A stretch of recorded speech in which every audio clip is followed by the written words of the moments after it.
ইরানে গোপন হামলা করেছে ইসরায়েল আমেরিকা।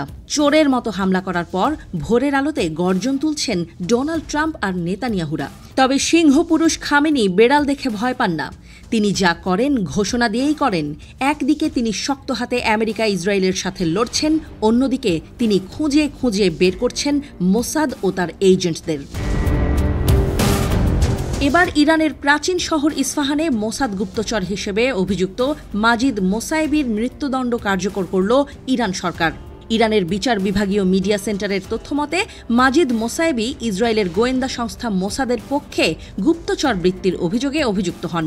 তার বিরুদ্ধে আনা হয়েছিল সবচেয়ে গুরুতর দুটি অভিযোগ: মোহারেবেহ অর্থাৎ আল্লাহর বিরুদ্ধে যুদ্ধ ঘোষণা এবং পৃথিবীতে বিপর্যয় সৃষ্টি বা ফাসাদ ফি আল আর্জ। ইরানের বিচার বিভাগ জানায়, মোসায়েবি ইরানের গুরুত্বপূর্ণ সামরিক ও নিরাপত্তা সংশ্লিষ্ট স্থাপনাগুলোর তথ্য চুরি করে পাচার করতেন। এমনকি কয়েকজন সংবেদনশীল পদের ব্যক্তির পরিচয় এবং অবস্থানও তিনি ফাঁস করেন। সবই ঘটত এক সুরক্ষিত যোগাযোগ প্রক্রিয়ার মাধ্যমে। তার মোসাদ হ্যান্ডলারের নাম ছিল ডেভিড।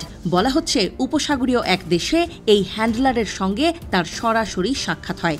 এরপর থেকে শুরু হয় নিয়মিত তথ্য সরবরাহের প্রক্রিয়া। প্রতি সপ্তাহেই পাঠাতেন গোপন রিপোর্ট। বিনিময়ে মোসায়েবির কাছে পাঠানো হতো অর্থ সরাসরি কোনো ব্যাংক অ্যাকাউন্টে নয়, বরং ক্রিপ্টোকারেন্সির মাধ্যমে, যার কারণে তাকে শনাক্ত করাও ছিল এক বড় চ্যালেঞ্জ। কিন্তু অবশেষে ইরানি নিরাপত্তা সংস্থার গোয়েন্দারা ট্র্যাক করতে সক্ষম হয় তার ডিজিটাল লেনদেন। গ্রেপ্তারের পর দীর্ঘ বিচারিক প্রক্রিয়ার মধ্য দিয়ে যেতে হয় তাকে। বিচার চলাকালীন আদালতে উপস্থিত ছিলেন তার আইনজীবীও। সমস্ত প্রমাণ, সাক্ষ্য এবং ডিজিটাল তথ্য বিশ্লেষণের পর ইরানের বিপ্লবী আদালত তাকে দোষী সাব্যস্ত করে।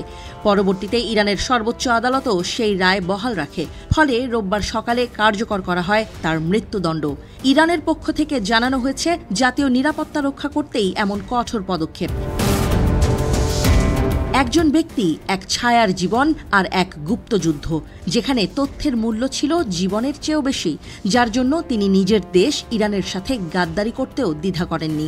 মাজিদ মোসায়েবির মৃত্যু শুধু একটি কালো অধ্যায়ের সমাপ্তি নয়, বরং উঠে এসেছে প্রশ্ন, গুপ্তচর বৃত্তির এই অন্তর্জাল ঠিক কোথায় গিয়ে থামবে?